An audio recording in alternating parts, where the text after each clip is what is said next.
Now, the Bram Weinstein Show on Washington's new home for sports, ESPN 630. Hey, babies. Hey, babies. Hey, babies. Hi, everyone. Thursday. What's up? Speaking of him, did you see the Virginia groundswell of protest is incoming for them? What do you mean by groundswell? Like how big of a groundswell? Like the Virginia people are organizing now to. Well, for that was going to happen. I mean, no one's like, "Yay, a stadium in my backyard." Right. Well, there's a few people that are. A few people are like that. Yeah, a few people are. Most of them are going. Are you kidding? Yeah, here's the headline: Alexandria residents to protest Capitals Wizards relocation over transit worries. This is going to be the definitive linchpin that either pulls it together or it all falls apart. The transit part of it? Yeah, that's 100%. This is going to be the actual I'm part of it. I'm surprised that they did not, in the rollout of this, address that immediately. It was a predictable thing that people would complain about. And the easiest thing to do is to say, we've already thought about this. And we do have a plan enacted of how we're going to handle an increase in traffic flow via cars and public transit. And we're going to share that with you. Yeah. But don't worry, we've been thinking. But they didn't do that. They're just like, we're moving here. Right. There's this happening. Mayor Wilson says there won't be much parking already on the most update to plan. Only 2,500 spots are open. 2,500 spots? Yeah. For 18,000-seat arena or so? Yep. Ooh. And you're not even including, you know how this works. Families of four don't go to this. Correct. And you're talking players, workers, suite holders. Like that's probably a fifth of those are taken away right away. And then everyone tells me it's a flood zone, so all the cars will be lift underwater. Your car up on stilts on that one. So you're saying this is not a done deal, is what you're saying? I'm just saying everyone's figuring out, as I said, that how is this all going to work? This sounds nice that you're going to have this new arena and this new facility, but getting there, getting in and out, as you and I know in this area, way easier said than done. I still think it's happening. I do. I don't think this will stop it. I think this is one of the roadblocks they're going to try to put in the way to try to generate support to not make it happen for the people who don't want to make this happen. Sure.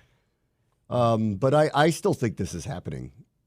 I mean, DC has gotten real quiet about it. It's not like they've said anything. Right. But I don't have any sense at all that this isn't happening. Granted, like you've got to get to the politicians to not approve it. Right. Yeah, exactly. That's the only thing that really, you can complain all you want about metro access or whatever, or like it's not going to be able to handle the crush of people. And if that still gets voted on, well, you're just going to have to figure that out. Right. Well, the other part of this too, though. Put more escalators in. Well, that's one of the ongoing things is Potomac Yards was labeled as one of the stations that's going to close because they don't have enough ridership there. Not anymore. Well, it's going to have to close for 3 years if they only have, I think I literally saw the number. It was like 2,500 people a month is what they were getting at that station, which is, do the math. That's terrible. So why'd they put the station there in the first place then? Because it was supposed to develop more? It was because of the Virginia Tech connection there. And it's just new. So, but Metro has a budget that they need to get in order. So they're looking at all the stations with the least amount of ridership. So every story is about us having no money anymore. Well, yeah, with Metro too, they are not getting enough money from any jurisdiction now. So that's what they're complaining about. Okay. All right. Well, good luck with that, Ted. Happy New Year. Happy New Year, Ted. We'll be doing Happy Thanksgiving as Throwback Thursday, right. But Happy New Year, Ted. Yeah. Meanwhile, on that though, my favorite thing is all the comments were like, "Oh, if only the Metro was right underneath the arena." Yeah. Oh wait. Wait, there is. Listen, maybe, I don't know. Listen, these things fall apart all the time. Yeah. I believe this one's happening. I believe Ted wants to do this. I believe Ted is, and I say again in the nicest way possible, extremely thin-skinned. And so I'm sure he has been irked by all the things that have been happening and taken it personally. And that's part of this. Plus, it also makes a lot of sense to do this to me. Right. It always has all along. I mean, I know nobody wants to hear that, but it makes a lot of sense to me. So, we'll see what happens, I guess. We'll see. This is a big year for him. Big year for everybody. Big year, guys. This could be end game. I mean, really, this year, 2024 is end game. It really could be. Who's going to win? Who's going to win? Right. This is the Marvel Universe collides. This is the whole thing. Well, now you're talking my language, but come early November, Endgame occurs. Who's the Avengers in this scenario? Does the sun explode? Will the sun explode? Will DC have one team or no teams. I got to tell you, I'm not ready for this. I'm not really ramped up for it. I am, In terms of what? What do you mean? Like, we're heading towards endgame here. Like, one side's going to win for good. This is for keeps this time. And, there's going to be a ramification of playing for keeps this year. Well, not unlike Marvel. The clock will reset after 30 years, and then we'll get another crack Start it at over it. again? Yeah, that's what happens. New Trump will show up? Have you never read comics, man? They That's all true. reset after, not even. It Who's used to be Trump like 10 in years. history, though? Who is he in American history? I don't think there's anyone like him in American history. I don't think there is anybody. I'm with you. I mean, I guess it's kind of Nixon-y, like a little bit. A little bit, but it's not Like even. where he's clearly corrupt, clearly wouldn't follow the Constitution if he didn't have to, clearly will cheat to win, clearly disliked in a lot of ways, clearly has a lot of support from people who want to push those agendas. Here we are, guys. Endgame. This is endgame my life. And, I'm tired. I'm really tired. I'm middle-aged and I'm tired. I didn't feel like I didn't think you're supposed to fight the fight when you're young. You're not supposed to fight the fight now. That's It's true. just not. It's not fair. Right. I didn't know I was going to get enlisted to Endgame, but here we are. Who's going to win? I don't know. It's hard to project at this point. Yes, correct. You flipped into politics there without even thinking about the teams. Well, this is new times for Ashburn. Right. New Right, times correct. begins here again, which I'm always get regenerated for. Always. The last month and a half, 6 weeks has been tough to watch. Not just because of results, but because what's going to happen. Yes. So correct. going down there, multiple times a week, interacting with everybody has not been easy. Right. And it's not like we sit there and talk about it. We don't. And nobody brings it up. And, everybody does their job and everything acts as normal when nothing's normal. It's been tough the last 6 weeks to be down there, all the time and still have to do the jobs that we're doing. Sure. And knowing that, on the other side, in about 2 weeks or 3 weeks, I'm going to be interviewing people who've taken these people's jobs. Right. Because I move on with my life and regenerative times start again, and I'll get all excited and optimistic about what the future looks like. But right now, we're in endgame Ashburn is what's happening right now. Yeah, I mean, but at least there's hope at the end of that tunnel. Yeah, there's always hope because, Right. they're going to play games. It's not not whatever. They're not going to enact also new been- laws, that When's the last frighten time? me. When's the last time we had off-season champs? We haven't had that since pre-Gruden. Okay, so I want to talk about that for a minute. So I'm getting ready for the Dallas game, and part of the conversation, obviously, in the game is going to be about what the future is. We like to tend to just stay on the game, but if it does happen to get out of hand, because Dallas does have a lot to play for here, Right. and clearly are in a better space than we are, so I'm not expecting a very good result, obviously, this weekend on the scoreboard. I'm hoping it's close. If it gets the way it got to last week with San Francisco, really the fourth quarter for our broadcast really became about a referendum on Sam Howell.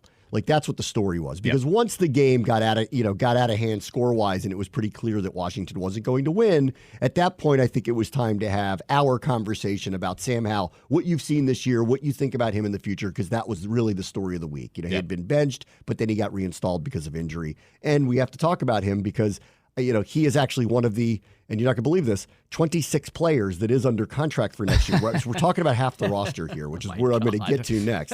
So, everyone keeps talking about how much cap room they have. Right. They do have a lot of cap room.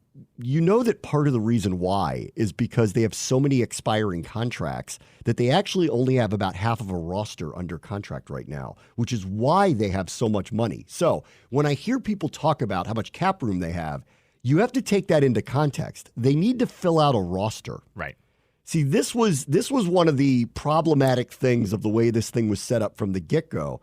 And here's the thing, and actually, I can't ask Rivera this now, but I do really, because I don't want to tick him off, but I'd like to hear, I would like to hear from him and their current front office why they wanted it this way in a year, not only were they, let's just say things went well, okay? Let's just say they're playing for a playoff spot this weekend. Let's be optimistic and say if they beat Dallas, they get a wild card. Because I think that was what was on the table at the beginning of the season. We get to this last game, we got a shot. If we can knock them off, we make the playoffs as a wild card, okay? Because that seemed feasible at the beginning of the season. I would like to know, okay, let's just say that happens. Let's say you get into the playoffs. So now the Harris Group wants to retain you because you did show this. half the team isn't under contract heading into next year. How do you explain that part about where this team is ready to go when all of these players aren't scheduled to come back? You can't. You can't. Right. So, like, I want to put in context this cap room discussion that everybody has about them. Yeah, they do have a lot of flexibility, for sure. They have a lot of money to spend. But they have to fill out 20 position players. Some of them are going to be very cheap. Some come through the draft. Some are just going to be veterans. Some might be guys they re-sign. Got 3 high picks you would hope slot Correct. right in. Yes. So some they'll re-sign. Like, I'd like to see them bring Cam Curl back. Yeah. I'd like to see them potentially bring Gibson back. I would be open to Samuel coming back. Like the others. Logan too, for that matter. If it's cheap enough, I'd be open to that stuff happening. If let's just say Logan's the backup next year, I'd be open to that. If it's going to be the affordable rate to do it. Who knows? But like that carves into this cap room that people are thinking about when you think about like what are they going to be next year. If you think they're going to go shopping like the Jaguars did 2 years ago and buy 5 enormously high-priced free agents, I don't think you're doing the math correctly here, because they actually have a lot of position players that need to be filled in too, and it can't all be rookies or minimum wage guys. Yeah, right. So we're not talking about the type of cap space that people keep talking about. Like 26 guys or their contracts are going to come up. And I would love to ask Rivera, like in the exit interview, why did you set it up that way? Yeah, right. Because let's just say it went well. Yeah. Even if it House went, of Cards, even if it went well, if it went well, there's no guarantee that you have anything that looks remotely close to the team that performed well heading into next year. Mm-hmm. How do you explain that to the management? Yeah. So I hated the setup from the get-go for so many reasons. I didn't like it. I didn't like having this many guys not under contract because I think it's a tinderbox. Because all of a sudden, if things don't go well, guys got to start having conversations with their agents, and they got to start thinking about what's best for me. Mm-hmm. And that could be some of the story here this year. Like the defense, to me, it's inexplicable how bad they were. Right. But Chase Young, Montez Sweat, Cody Barton, Kendall Fuller, all of them 1-year contracts or expiring contracts. Right. All of them. The guys that are playing that are under contract are young. Forbes is supposed to play. St. Juste is supposed to play. Quan, we thought might play more. Defoe, unfortunately, I think that was a big couple of weeks. By the way, we haven't talked about it, but yeah, he's turned impressive. Actually, he's turned out to be the draft pick that's really emerged here as the season. No one has any patience, but because we gave it to him, he's actually emerged.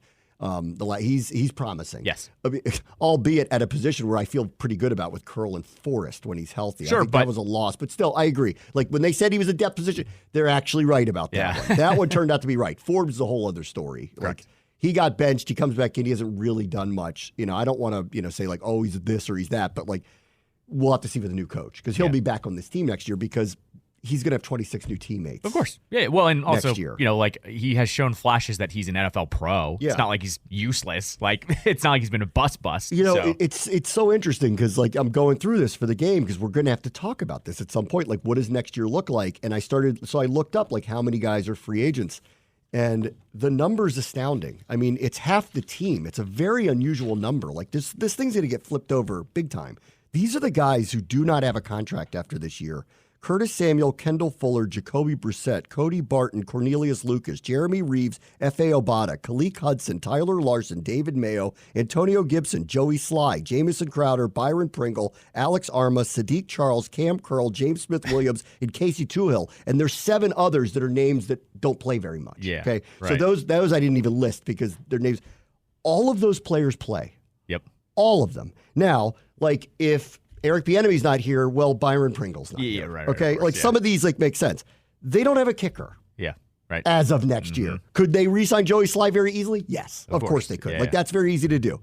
They don't have their starting center, a starting guard, their backup tackle who might be as good as the other left tackle who's been playing for him. They've actually given up less sacks the last few weeks, and Leto hasn't been playing. They don't have their backup quarterback unless you think Fromm is that. I don't think they have their starting quarterback right now. Sure. Your backup quarterback could be Sam. So correct. Their best corner, and we have a lot of questions at corner now. Like Curtis, does he get a market deal somewhere else? Well, he's been their second best receiver this year. It should be Dotson, but it's been him. This is a lot of names. There's a lot of people to change. And so that's like just on the overall cap room discussion of, well, this is going to be great. Just keep in mind that a good allotment of that is filling out the roster. Right. Yeah. That's number one. Yeah. Like, think about half of it being at least to players just to fill out the roster, because you can't have 26 guys all making the minimum. Your team will suck. Right. So there's going to be some guys that get paid certain amounts of money to fill it out. So of this 90 to 100 million they have in cap space, well, they need to fill out 26 roster spots, and they all can't be, many of them are starters. I just named them to you. Yeah. Well, you're not going to have $1 million starters across the board. You're not. You're going to have to pick and choose where you pay money. They don't have the type of room people are talking about. Sure. I will say this, though. That's going to be appealing to whoever's coming in here. Agreed. Because they're going to be able You get to reshape the whole thing. You get to reshape. Not only you get to reshape the whole thing, like you get to bring in your guys too. Like you mentioned Byron Pringle for EB. That's a depth signing to help the room. Any along. new coach will bring in some of their guys. That's right. That's an always happen situation. But now you're not talking about the Byron Pringles of the world. You're talking about some of the starters. I mean, even Rivera did it. We made fun of Rivera the first couple of years for the Commanders. Yeah, remember? Right, How many Panthers were here? Yes, right. So exactly. many of them, right? Same thing's going to happen with whoever gets hired. His was here. like kind of a joke by the point of like there was doing a million it in year of them. 3. Like it was like, what are we doing? Well, when here? it was year 3 with Trey Turner. Yes. And we're like, okay. like, come on, guys. Come on. Like he's just like, that one's a coincidence, guys, okay? Or Tyler Larson, for that matter. I mean, like, a lot of them go way back. Heineke was here because of it. Yep. Frankly. Exactly. He was on the practice Heineke squad. was here because of it, which I don't take issue with. Like, you do want to bring people you know, like, and if they're available. And I think you do need some of it. And plus, when you bring people that you know, it does help sometimes, I think, in the locker room, help get a message across to other guys. Like, this is what he means by that, because at least they've worked with this person before. Right. So you're going to get some of that with no matter who the coach is. But I agree. Like, I think that, like, this is a very attractive job for a GM. It's just when I keep hearing people talk about the cap room as this big, bountiful thing, it's not actually true. Like, yes, they are going to have room to spend. Yes, they are going to be able to probably go get a couple of prominent free agents if they want to.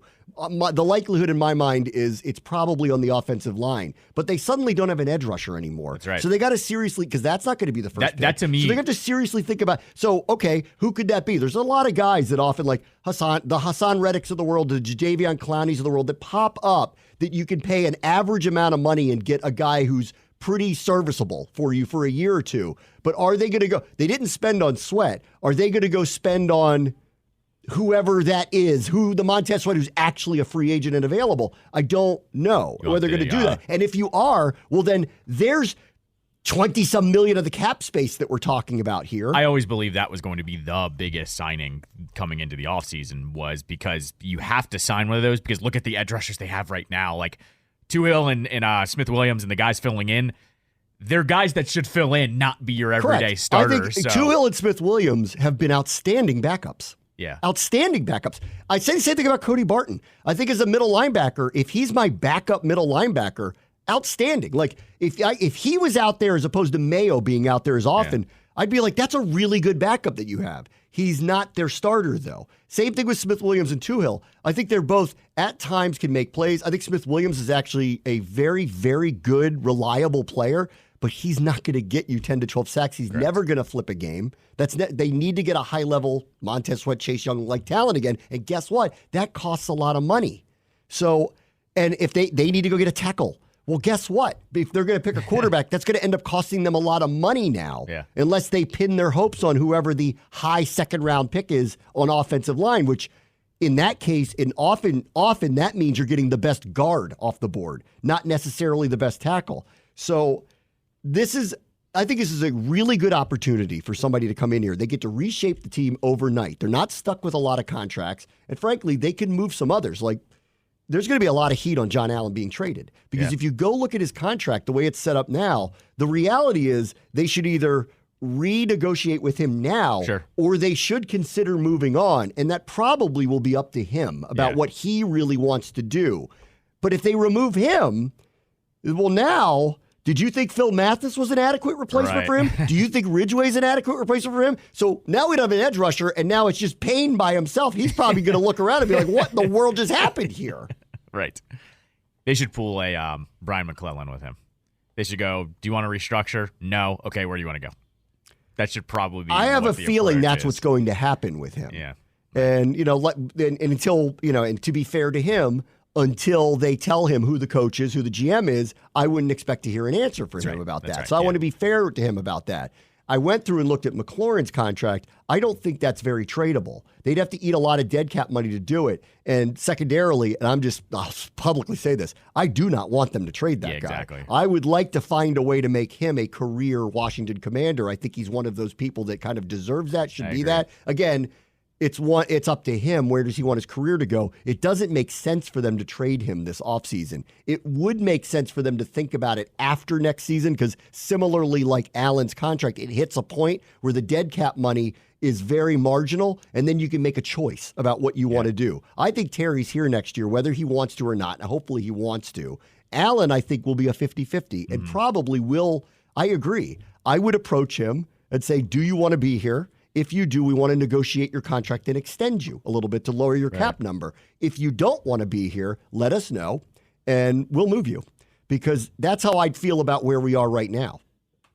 And then, largely too, like, they will be able to kind of reshape the roster, but I am prepared for a lot of new faces. Like, half the team, maybe more, completely turned over here. Well, this is what this whole... Which goes back to the Rivera vision thing. When he kept saying, here's my vision, I'd actually like to ask him, what was it when you left the roster with this many people on expiring contracts? This has been the entire year, though. The entire year has all flipped back to not Ron, the head coach, but Ron, the personnel guy. Agreed. And here's actually what I actually think Ron, the GM, got in the way of Ron, the coach, big time. No, of course. And I think that goes without saying. And I think the biggest problem with what you just laid out, too, is Ron for 2.5-ish years, I guess, maybe pre-Wentz, but for 2 years was, we're trying to build the roster up. Yes. And yet now the tone has changed in the last month of, I couldn't find a quarterback. It was like, but those are your choices at quarterback. Well, yes. Yeah, it was not only your choices, but dude, you never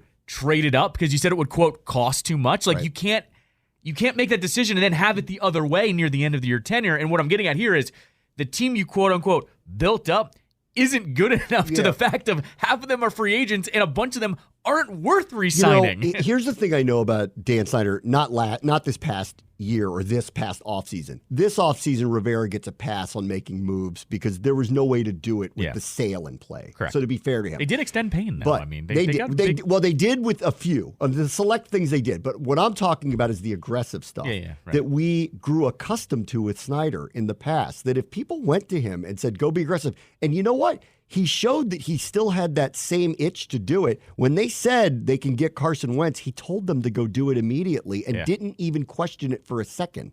So the green light was still on. Yeah. But Rivera chose not to be overly aggressive during it. This past year's different because the sale was happening and there was just nobody was authorizing anything like that. But the previous 3 years, the Wentz example is the perfect example of the green light was still coming from ownership, whether you like it or not. Yeah. That if you want to go and do something, that you think is right, don't worry about the money. I got you. And go ahead and do it. Do what you need to do and make it happen fast. And that's why the Wentz thing happened so fast. They said we can go get him, and then they tried to blame Dan a little bit on it. But they're the ones that went to him and said, we want him. Right. Well, and Dan said, as Dan had always done in the past, go do it. And not only that, I'll support. I'm not vetoing it. Go do it. I'll also say this too. Go look at the previous regime. Look at the Gruden-Allen regime. Allen, for whatever reason, never really went after free agents majorly, but they would take their hits here and there. Like they would sign Pierre Garçon. They would trade for Deshaun Jackson. Yes. They would make the I would call them they solid. Went and jumped and got Josh Norman. Right, exactly. When he became available, they're the ones that put him on a jet and signed him to a contract. Like they had those moments where they would pick their. What the Niners are doing. Right, like they had those moments where they would pick their spots, and so it did tell you that Dan was always open to that. But Ron just never. No. For some reason, he just wanted to shop in the bargain bin, and it was like constantly. Why? And like I always used to have this conversation with Doc, and Doc would go, "What good is cap space if you're not using it?" And not saying you have to use every penny of it, but it was like you have a bunch of money. I'm not saying go waste it, but you can sign some of these veterans, because I think that's also one thing this year that I think I'm realizing is there's not enough veteran leadership in this locker room. Like there are veterans that have been here. I think there's veterans that have been here, but you kind of sometimes need those guys like Kendall Fuller who you just need one or two on each side of the ball to calm everyone down and show everyone how to be professionals, and I feel like there wasn't enough of that. But some of that, and I don't want to be overly critical of specific people, but like that's supposed to be John Allen here. Okay, I agree. Yeah, I mean, he's been here 7 years, right? He's the one doing the pregame speech every week. Sure, he is the one that talks to the media. Can't do it all, though. I mean, I'll say that. I agree, but he's the one where it's supposed to go through him, and it didn't seem like there was a lot of accountability to him, right? And they're talking about leadership in the locker room. I think Terry's a very good leader, but they didn't follow him here. I agree. I saw a bite with Jahan Dotson yesterday where he was like, great teams are led by the players, and that, basically the culture is set in here, not by the coach saying we have a good culture. It's we need to set the culture, be accountable to one another. I couldn't agree more. Yeah. So how do you set up a level of chemistry that makes everybody want to play for one another and hold each other to some level of accountability? Like the 49ers are where they are. I saw some quote. It was the money quote from them where it was like, we get on each other when we don't. We watch film and don't play hard. Right. We Exactly. get on each other. Yeah. We don't need Kyle to tell us this. Yep. We all collectively do it. And if you're one of those people that laughs that off, you will be out of here. Oh, well, go watch them every single week because they're on prime time every week. Their wide receivers are the best blockers in the NFL, and it's not just like Rams too. The Rams are in the playoffs because they play for one another, and they've got a young team that's missing a lot of parts. Why they won't go far this year, but look where they are. No, for sure. And what I would say though is with the 49ers, it's not like wide receivers are like just blocking and then letting go. They're driving dudes down the field. You can tell it's instilled in them of when they're not doing it, they're getting reamed out on film. Going, dude, if had you blocked him, McCaffrey would have scored there. It's all they're all in is pretty much what's happening there. Yeah, I mean, there's a lot obviously to go through, but I just wanted to point that out in going through our roster and seeing what the contractual situation is. Yeah. Don't be fooled by that $90 million number and think that they can go do what the Jaguars did a couple years ago. They actually can't do that. Right. They could get a couple of prominent free agents for sure, but they also have to sign 30 players. Yeah. Right. Exactly. 30. A lot of starters, like a ton of starters next year. It sounds insane. They might need to talk to somebody about trading a draft pick to get a couple veterans. Very possible. Trading a 5th round pick for a couple depth pieces instead of getting someone. They got 2 early 2nd round picks. Right. Yeah. Honestly. Right. if that netted them 2 starters as opposed to 1 draft pick.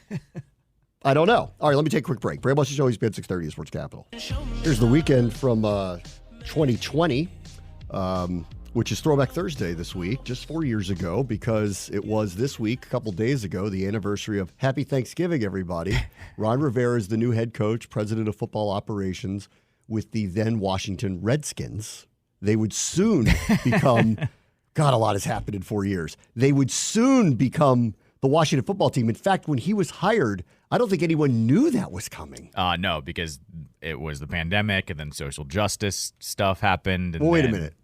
The pandemic happened. 2020. Right. And then, because the 2020 season hadn't happened. Right. Correct. The Washington football team thing didn't happen until after he was hired. He didn't even know that was going to be the case. Correct, yeah. Nobody did. Nobody did, yeah. And then, let's see. God, if you told him. Good afternoon. Here we go. First off, happy Thanksgiving, everybody. On January 2nd. That's amazing. January 2nd, Dan. That's an all-timer. Well, it was an inside joke. We all knew when it happened, too. We were like, oh, God. Yeah. It's this. Yeah. Oh, we got an inside joke. Okay, great. Anyway. Sorry. Yeah. I just have to play it at least once. So we're looking back at that for obvious reasons. This is likely the last game that Ron Rivera will coach as the head coach of the Washington Commanders this weekend against the Cowboys, but I guess we'll see.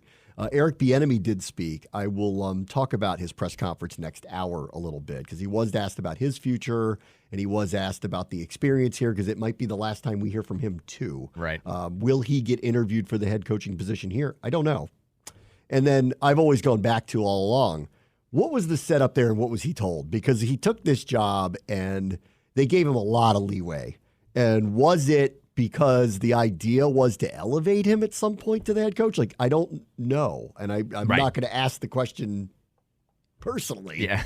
But I think it's a fair question to ask. Were you told that if things go well, that at some point you would be coach in waiting, which is what feels like was going on here. Mm-hmm. But no one ever acknowledged that or said that. And Rivera never acknowledged he didn't want to be the head coach next year. So none of it totally added up. It never totally added up. Does it ever? I was going to say, do you think any of Ron's plans have added up? I think that's part of the issue here. It's like the vision has been hard to see. If you're going to paint a vision for people, you need to explain to them what the vision is, and it has to make sense to everybody who sees it. That's right. His was a Jackson Pollock. I mean, it was just like a little all over the place. And every year you'd go, okay, that's quite a bet you're taking there. Right. That's what it felt like to me. Every year I kept saying that. Boy, they've made some pretty hefty bets here. I hope they're right. Hope they cash in on them. You're trying to do that one out river guy. Yeah, that's what it felt like. Yes. You're going all in with that? You got one out. Okay. Like, all right. But you never know. You might get that ace on the river. You might. I think where I started to sour on Ron was where I think he thought we would forget about things he said, because he got very defensive when you bring up old quotes with him. Yeah. And it was like, yeah. But you said it. I know. This is like trying to tell him he hangs himself with these things he says. Some of my favorite commercials, I don't even remember who the brand is at this point, is the challenge flag, where they're like, oh, no, don't do that. They go back to the replay. It's like, Ron, we have it all on tape. Yeah, here it is. You want to see it? It's on video. Yeah. Of you saying what you said. So we're just asking you to circle back. We're just revisiting something you said. That's right. Yeah, I know. All right, let me get to one other thing here. We'll get back into the Commanders at the top of the hour.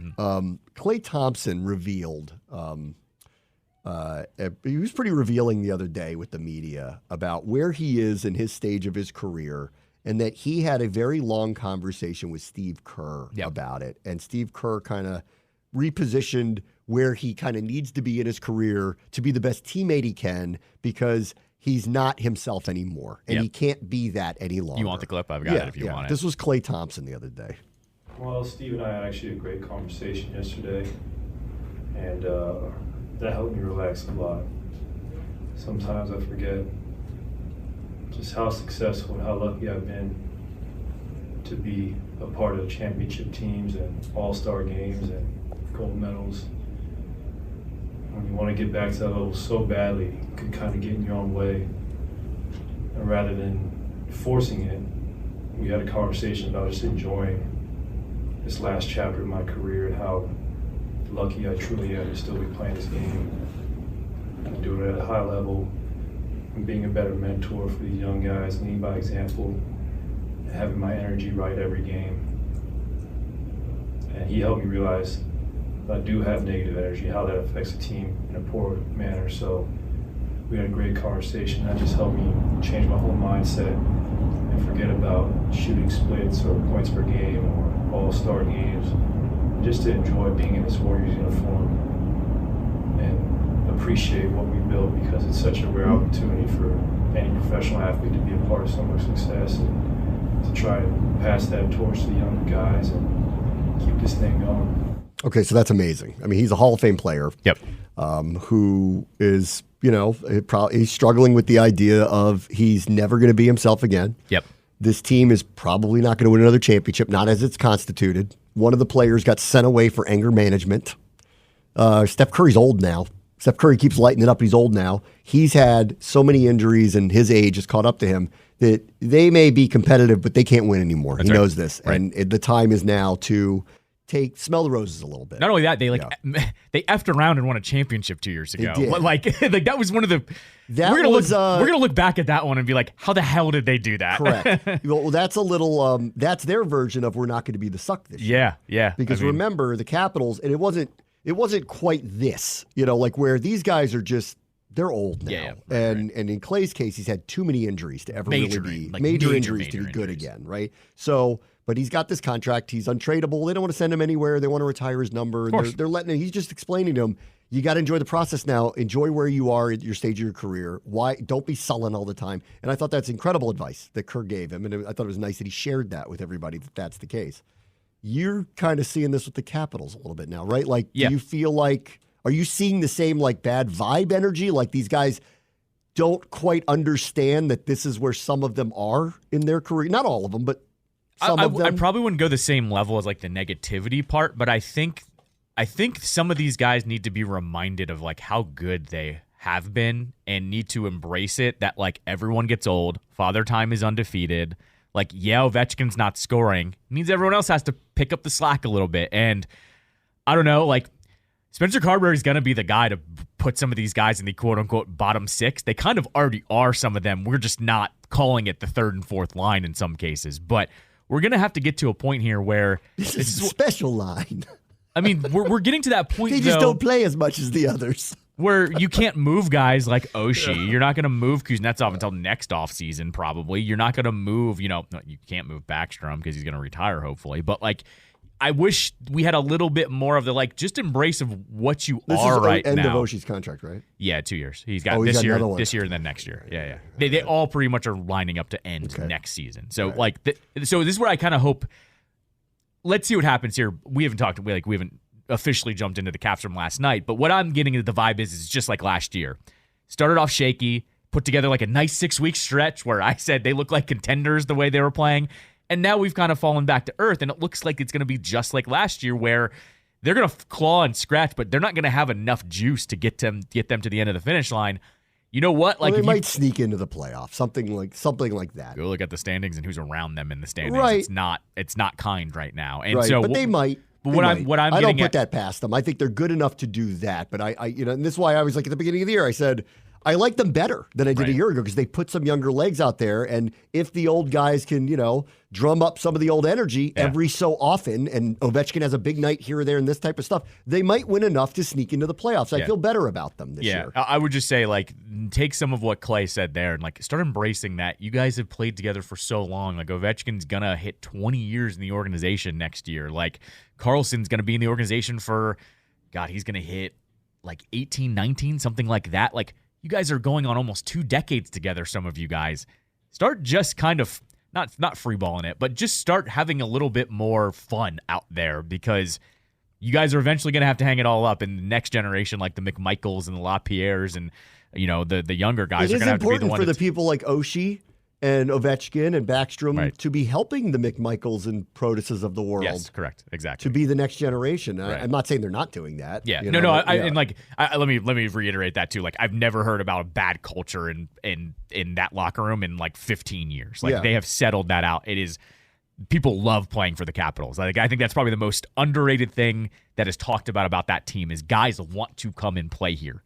All from all teams, whatever, family guys, whatever, they all want to play here. So, yeah, I would just say maybe there's they need a little bit of that energy of it's not all about the Ovechkin goal record. We have accomplished a lot here. It's only one Stanley Cup, but it is a Stanley Cup. So I would say bring that energy a little bit more is what I would say. I think I think the fans need to do that too. I'm not saying the fans have been bad at all, but at some point appreciate what you've had. Yeah, I think at some point we all kind of knew this was coming, and maybe it's just kind of start to embrace what you see on a nightly basis and not be angry when they lose to the Devils 6-3 last night. Right, right. You know what I mean? Well, everybody's a little different. It sounds like, and it's funny because following sports every day, I don't hear the Warriors bemoaning the fact that they're not championship contenders anymore. You don't hear that organizationally from them. So it almost sounds like Kerr is just mirroring what the organization is saying, which is we know where we are. We're appreciative of what we've done. We know what our limitations are. Let's smell the roses a little bit here while we're still together. Right. And there's other places like the Lakers where they exactly.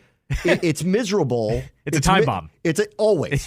It's if we're not winning every single day. Yeah. This happened at the end with Kobe. Yep. Kobe had a terrible injury, came back. They were stuck with his contract, but of course they didn't want to run him off anywhere. But they had no chance because he was never himself at the end of his career. But it felt like it was it's his fault that we're not winning anymore, instead of being we won 5 championships with arguably a top 5 player of all time. Can you just relax? And I see a little bit of this in New England right now, where these people have seemed to have forgotten that the last 25 years have been with this head coach and that they've won and won and won and won and won, and they've had a couple bad years and they want to burn them at the stake. Right. Guys, you can't take a step back for a second and realize that you have this legend here, and I don't know, maybe give him the benefit of the doubt that maybe just a couple years removed from Brady isn't enough to be winning on top of winning like you were accustomed to. Exactly. So I actually appreciate what he said. I agree with you about the Capitals. I mean, I'd like to see them have fun. And you know what? the real embodiment of this team through all those years, and I think which was so attractive about them, was they were fun and you could feel it. Yes. Like you could feel their chemistry. They were a fun team. You knew that they liked each other. They went out a lot together. You could feel the chemistry with them. Every time they put out something from their locker room, they make these weird grunts at one another. They still and do. have weird ropes and belts and all. Like you could just feel it. And like that is what's attractive about a team to a community is you feel like they like each other. They're playing for each other. They're going to play hard. And whatever the results are, what the results are. I've said this all along. I have no issue with wins and losses if you put your best effort forward. Yeah. And then the chips will fall where they may. It's professional sports. I can't guarantee you anything. It's when you're sitting around, you're not playing for one another, and it's disjointed where we all go, why are we watching this? Right, exactly. Like, and here's the other part about with the Caps is they used to go down 3-0 to any team in the league. And you and I know it. In the third period, they would turn the Jets on, and they had like a 50-50 shot of winning a game down 3 goals because they would play loose, they would play fun, and they would tie it 3-3 and shoot things in overtime, and who knows what happens.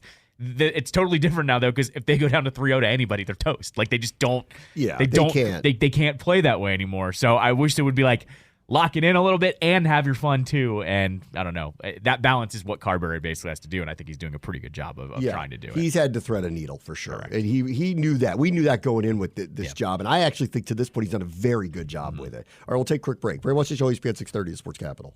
This is one of my favorite songs from 2020, Post Malone, Circles.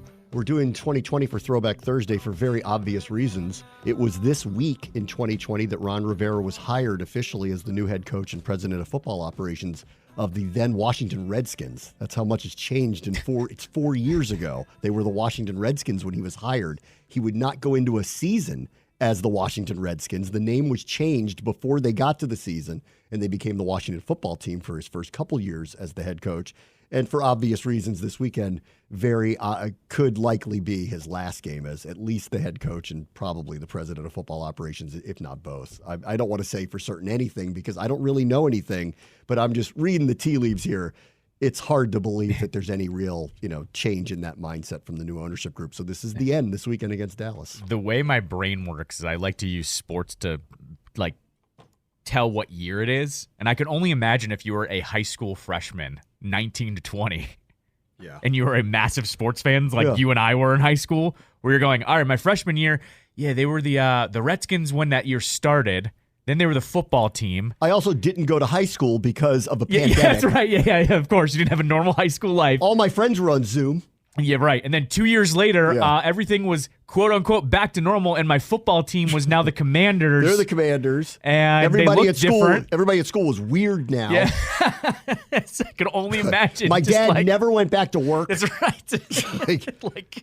He's been in his pajamas for 4 years now. Right, and I went from rooting for Dwayne Haskins to Taylor Heineke to Wentz to Heineke to Sam Howell. That's right. Right. Great. Awesome. Happy Thanksgiving, everybody. Happy Thanksgiving, everybody. Oh, man. Here's another great quote. Boy, the golf world's great. Let's see. Rory McIlroy, I talked about yesterday, came around to maybe I was a little too judgmental of the people who took the money from the Saudi government on the Live Tour because he was the one holding up the shield. But in golf's endgame, the Saudis won. Mm-hmm. They've bought the game of golf, and Rory has now since come around to, I might as well just get with the program, which is basically what happened, which is kind of a sad state of affairs. I would have liked him to go down fighting, but he didn't. Like I said, what's his bank account look like today? Because I'm sure they made a nice deposit for him. So the first turncoat of the whole thing is Phil Mickelson. He's the one that got in the biggest trouble because he called them scary MFers. Remember that? Right, yes. That was great. Right, even though he was with them. Asked about Rory McIlroy and his comments, he said this: he is urging fans of golf not to pile on him, and it's time to let go of our hostilities with one another. And said this: this quote and many others made today by Rory probably weren't easy to say. Let's not use this as an opportunity to pile on. Rather, it's time for me and others to let go of our hostilities and work toward a positive future. The merging of the two tours has not actually officially happened. Not unlike Ted and Virginia, the marriage is there, right? But they haven't actually tied the knot yet. I also read this quote from Phil, and just all I could think of was Star Wars when Luke nearly joined his dad with the Empire. Like, that's what it would have been if Luke just said, fine. Yeah. Where's the stormtrooper outfit? Let's just do that. Come on, he's not wearing a stormtrooper outfit. Yeah. Come on. He would be some kind of supervillain. No, he was. They were hinting at that. He wore all black in Return of the Jedi. It was. That's right. Like, if you haven't seen the movie, And that's what I thought here. Phil is the Emperor. He is Darth Mickelson. Darth Mickelson went to him and said, Rory, I am your father. And Rory, Emperor Phil. Yeah, Emperor Phil. Emperor Phil told Rory he's his father. And then and Rory now believes I've got to correct you here. Your lore is all over the place. Well, It's Darth bugging me. Vader is Luke's father. Yes, correct. Yes. The Emperor is the one pulling nobody's this, father. Yes, he's pulling out. Well, in the new movies, it's Rey's. He's Rey's grandfather. But but that's too far down the line. But you're me. butchering it so bad. I need to correct you. I know. I was trying to make it simple, and you complicated it by bringing in other characters. Well, who's Jabba the Hutt in this? The overseas, whoever's running the whole thing. Because that makes sense. Who's Han Solo in all of this? Oh, there is no Han Solo, I think. Is that Tiger? No, because Tiger's getting paid too. Oh, yeah, he is. Yeah. He's the Emperor. They're all really. bought. Yeah, No, he's not the Emperor. No. It's whoever's really running the show. The Emperor is that guy Monahan. Yes. And then well, actually, the Emperor is whoever runs Saudi Arabia's public wealth fund is the Emperor. That's what I'm saying. Yeah. And then, you can call Phil Darth Vader if you want. Monahan is a low-level but powerful person in this. So who's that? He's probably one of the generals. Darth Maul? No. Darth Maul gets cut in half 6 movies before that. No. That's what's about to happen to Jay Monahan. No, he's one of the generals that has to answer to Vader. And if they say something stupid, Vader force chokes him. So that's who. Who's he is. Baby Yoda in all this? Dude, now you're branching the timeline way off. Nobody's Baby Yoda. We haven't found Pablo Pascal in all of this. Nobody's the Mandalorian. Oh, okay. My bad. I need a Han Solo though. Who would be Han Solo in all of this? Who's fully gone out on their own limb on this? Nobody. So it was Rory. Right. Rory was Luke though. Yeah. So there is no. Yeah. Rory was Luke, but now Luke has been bought. Correct. Exactly. They gave him a lot of credits. Yeah. Oh, well. I'm still trying to think of who it could be. But would be it's a cool visual, though, of them pulling out golf clubs and they turn into lightsabers and then they fight one another. On the island hole at Sawgrass. That would be pretty cool. You know who's on? John Daly. John. He just he does whatever the F he wants. He's Jabba the Hutt. That's what he is. Come on. Oh, come on. You know it's true. That's why he didn't say anything. He's definitely got Leia chained up next to the chair. But he does whatever he wants, though. That's Han. And he definitely has friends who are so drunk that when you do go up to him and you go, I would take you to Jabba now, he says, I will take you to Jabba now. That's true. That is true. All right, be right back. Bram Watch the Show, ESPN 630, Sports Capital. Here's your greats from Pandemic Land. 2020 is Throwback Thursday. We chose 2020 because this week in 2020 was when Ron Rivera was officially hired as the head coach and the president of football operations. And then come Sunday, those titles will probably change starting next week as the new ownership group is taken over. And with a 4-12 and potentially 4-13 record, it's going to be hard to sell whatever your vision is for the future. This is your girl Doja Cat, and in 2020, I think you hated her. I did. And now you like her. I like her more now because she's more herself. And it's she's stated that, and I like some of her newer music. I don't love her. She hasn't zoomed up the charts, but I respect her differently now. And I do like some of her music. I would say I am more inclined to click on her new releases now than I was 4 years ago. Yes. She's changed my mind. She's changed my mind. Changed your mind. Look at that. She's changed my mind. The NFLPA asked players to name the best coordinators in the NFL right now. Yep. And I think that's instructive for us because I think we're looking for a new head coach. That's true. Yes. And in my opinion, it's not going to be Bill Belichick, and I don't believe it'll be Jim Harbaugh. Although I am more open to hearing out a case that they would talk to Jim Harbaugh over Belichick. This team is going to be analytically driven, is going to have a structure with a president of football operations, a general manager. That general manager is going to be highly analytically driven, and that's where Bill Belichick doesn't fall into that pie chart. That's right. So he's not coming here. Jim Harbaugh, again, I would doubt it, but I would assume would be more open to that. And then it would come down to, does the ownership group like him, believe in him, think that he can carry over all the success that he's had at all these various places and bring it here.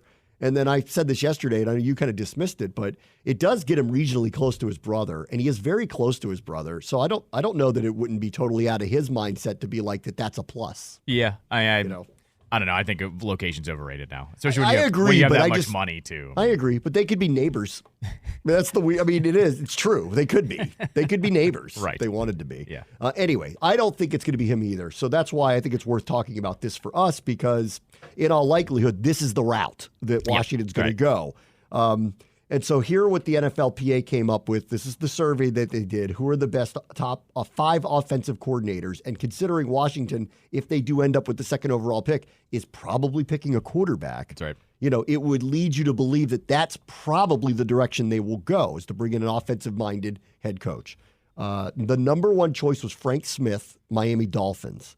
So that would be off of the Kyle, McDaniel, LaFleur, McVay. Their offenses have been killing it, right? Across the NFL. Miami's has been outstanding this year. And now seeing that Frank Smith is one of the people that gets through to everybody, because all you hear about is McDaniel, and you see all the clips of him and how he kind of relates. You don't hear much from this guy. Sounds like that he's also a big part of the success there. Right, exactly. Number 2 on the list is Thomas Brown, Carolina Panthers, which is interesting because their offense is terrible. Yeah. Their organization has been terrible. I've heard a lot about their defensive coordinator, that he actually gets a lot of big hype, but he's not on this list actually.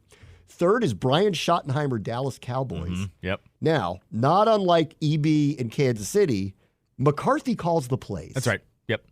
EB pushes back at this all the time. It says, I did call plays there, but we all know that the majority of it did fall into Andy Reid's lap, and Andy Reid had veto power. That was not the case here. Yep. He was given the opportunity. Total full reign offense is yours. So that's what was different here. Schottenheimer, been around the league, obviously, for a long time. He doesn't have that authority there. When they fired Kellen Moore, Mike McCarthy took over. Right. 4, Brian Callahan, Cincinnati Bengals. They're clearly doing something right. Yes. Both sides of the ball. Correct. Yeah. They're clearly doing something right. Yep. The fact that they even have a winning record this year, based on what happened to them at quarterback, is really an incredible development for them. It says a lot about them. Of course. It says a lot about their head coach too. It says how much their culture has changed too. Correct. And then number 5 on this was aforementioned Kellen Moore, who's now with the Chargers and is probably looking for a job. That's because Brandon Staley was just fired, and unless they're going to elevate him, which I don't think they're going to, he is going to be out there looking for a job, whether it's as an OC or as a head coach. And my gut says he's going to get some real opportunity and interviews for that. For sure. Yep. Top 5 defensive coordinators. I don't think this is out of the realm for us either. I think they could go in either direction here. Actually, let me go back to the offensive coordinator thing real quickly, because this is what's notable about that list. The name not on it is Ben Johnson. That's right. And Ben Johnson is the Lions offensive coordinator who last year was chased by a number of teams. He took interviews, but told them, I'm staying with the Lions. I'm not going to take a job. And, who knows? There's a lot of back and forth with that stuff. Like, was he ever really offered them, and maybe he just preemptively said that, or did he just didn't like the job that was there? Yeah, Who knows? You never really know. But considering that the reporting is there's going to be a bidding war for this guy, I do find it interesting that the players aren't naming him as one of the top 5. I agree. Granted, who's voting on this? It's how would a player on the Jets know if Thomas Brown's a really good offensive coordinator of the Panthers? I think it's a weird survey, because the players on their own teams would probably have a very good feel, and the players who have worked for, ex-Cowboys who worked with Kellen Moore, would know about Kellen Moore and would have a say in voting for him. But how would anybody on the Bears know what kind of coordinator Kellen Moore is? They probably made sure to ask, though, veterans that had played for multiple teams. That's what I'm guessing happened here. Yeah. It couldn't be you couldn't ask Emmanuel Forbes who his favorite defensive coordinator is, because he's had 2 of them, but they've been on the same team. Right. You couldn't ask Emmanuel Forbes, what do you think of the Vikings defensive coordinator? So I'm guessing here they went to specific players that have played for multiple organizations and went that route. That's I probably should have read how they got to these results. But it is notable that he's not on this list, because the reporting is there's going to be a bidding war for him. That he's the name that everybody wants, Ben Johnson from the Lions, and that Washington could very much be involved in something like that. Here's how it was made.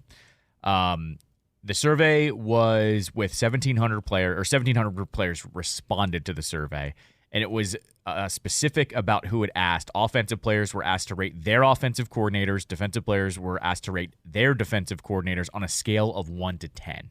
The NFLPA says 864 offensive players rated theirs, 774 of the defensive rated theirs, and then there was 1,025 players who participated on special teams who rated their coordinators. Okay. So what they basically said, though, is this was anonymous, so you could rate your guy as high or low as you wanted without any repercussions. Okay. So that's where some And of it these had to guys be are totally anonymous. Correct. You cannot get back to right.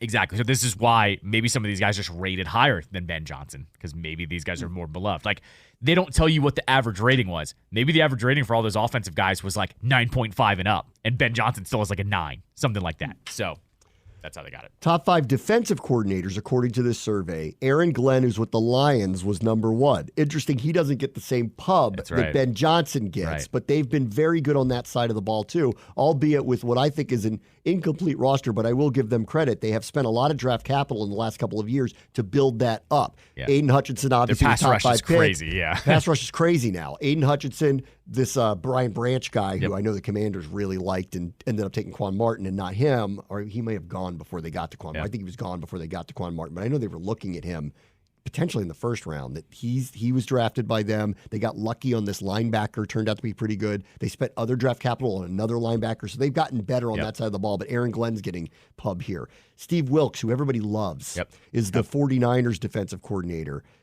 People down in Carolina, they seem to think that the big mistake that Tepper made early was they should have just kept him as the head coach. Oh, okay. That was a big mistake, that they should have just done that. Same thing happened to him in Arizona. Remember, he was an interim coach there, and they went a different direction and booted him out. Meantime, clearly he gets through to the players. Dan Quinn's at number 3. I'm going to get back to him in a second. Yep. Brian Flores at 4. Interesting, okay? Is he too nuclear to be a head coach again because of lawsuits? Yeah. I don't know. Right. I don't know. 5 on this list is Raheem Morris, and it is someone that I think the Commanders will look at. Absolutely. Has been a head coach before, has done really well with the Rams. He is very, very well liked. Well, like here specifically, his too. name comes up over and over of someone who should get a second chance as the head coach. And I also think what's really notable about this list is that out of the top 5, 4 of them are African American. Yep. So when you talk about like the diversity in coaching hirings, the players are telling you that 4 of the 5 best defensive coordinators in the league are black men. Yep. So let's see if that carries over into the hiring cycles, and we'll see what happens there. Yeah, for sure. And the other one, that's not black, Dan Quinn, was a stud defensive coordinator with Seattle before he got his first shot at being a head coach, too. So this is my feeling on him. And I have a feeling that Washington has to, at bare minimum, take a casual interest in him because he was the Falcons head coach. He did get to a Super Bowl. His run in Dallas, I've been going through getting ready for this week. The metrics of what their defense has done the last few years is among the best in the NFL across the board. Pressures, sacks, turnovers, like all the tilt plays, like he clearly is really good at what he does.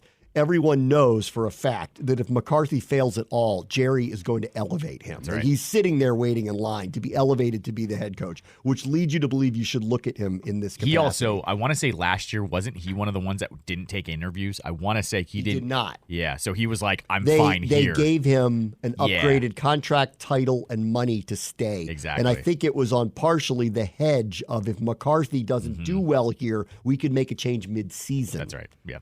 And as it turned out, the offense has performed very, very well. And McCarthy's retort to that was, I got to get rid of Kellen Moore, That's right. take over the offense. Offense needs to be good. That's the gambit he played. Yep. And as it turned out, Dak's having a revival year. was right. Their offense is great. CeeDee Lamb has posted the best single season in Cowboys history at wide receiver. Yep.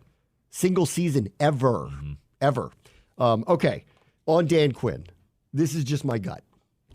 I think he's a defensive coordinator. Yeah. I don't see him as a head coach. That's just my gut. On Raheem Morris, I see him as a head coach.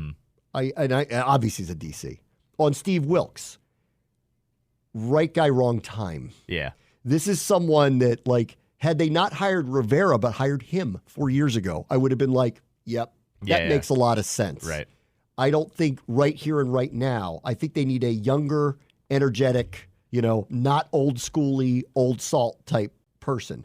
he should get a head coaching job somewhere else. I agree with that. Not here under first new coach of new ownership. Aaron Glenn, don't know enough about, but not surprised. Yeah. This feels a little bit like the Eagles last year. I think both of their coordinators might end up in jobs in other places. Ben Johnson's going somewhere else. Aaron Glenn might now. If owners that read this and see this are going to go, we need to interview him. It is also telling you as well, because Dan Campbell, right away, when he got hired there in Detroit, he just made all former players. Pretty much every position was top to bottom former players. I think it does give you a kind of a blueprint to go forward if you're ownership here, to go the former player route if you want to lean one way, because clearly it's working with a franchise that has been irrelevant longer than you have been, essentially, where it's Aaron Glenn, Ben Johnson, I don't know, Ben Johnson's not a former player, correct? He's one of the young coordinators. But either way, everyone else, there's like Antoine Randall-L's on that staff, Mark Brunell's on that staff. There's a bunch of former players. That is how I would probably start to build this team out, and that would be a good start if you wanted to go there. The top 5 special teams coordinators, as noted in this survey: John Fossil, who's with the Cowboys; Chris Tabor, who's the interim head coach currently at Carolina and is the special teams coach there; Matt Daniels, Vikings; Dave Phipp, Lions. So it's all 2 three of the Lions. Well, no, Ben Johnson didn't make the top 5. Well, he didn't, but I'm saying, I bet you he was still highly rated. He just didn't make the top 5. Darren Rizzi of the Saints. I bring up the Carolina for a second here. 2 of their coordinators are in the top 5, and yet their record is what it is. So their players think that they're being coached very well there, but not winning.